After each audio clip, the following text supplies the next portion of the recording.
The Federation is rapidly increasing the cost of Russia's war against Ukraine. One of the reasons is the attempt to compensate for the shortage of manpower with contractors and the constant increase in payments to recruits.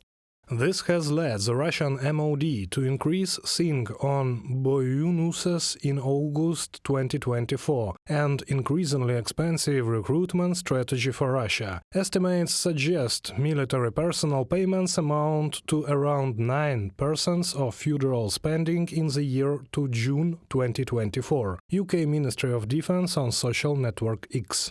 So if contract servicemen used to receive on average about 300,000 to 400,000 rubles a year, now taking into account all the payments, they can count on more than 3 million. But increasing the military is not only about payments to servicemen. The existing military infrastructure will have to be virtually doubled, analysts say.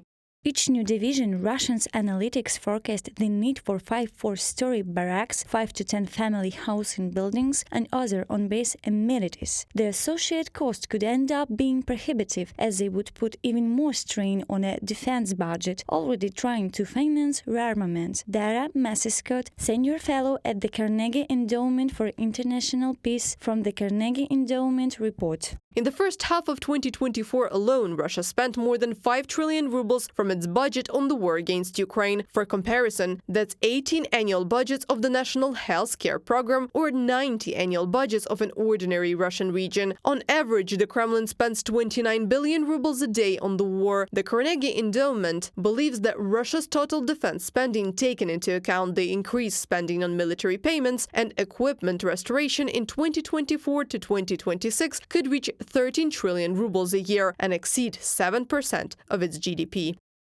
However, falling oil prices may become a problem for the budget, analysts of the Bank of Russia point out. The cost of Russian Urals in September fell below $60 per barrel for the first time since the beginning of the year, and in comparison with the end of August it fell by 18%. The Ministry of Finance prepared the budget on the assumption that oil prices will be at $70, and this is the price the authorities are putting in the projections for the next year. The current oil levels are definitely not comfortable for the federal budget. From the Moscow Times.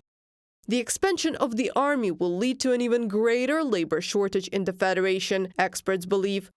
The ratio between those who work to satisfy demand and those who only generate this demand without offering anything in return will once again change, not in favor of the satisfiers. Inflation will continue to rise, although the economy has already started to decline. So the supply will experience a new shock. Prices will rise, it is constantly becoming more expensive to fund the military and so on. It will only keep getting worse until the war is over. Maxim Blunt, economic observer and publicist on Telegram.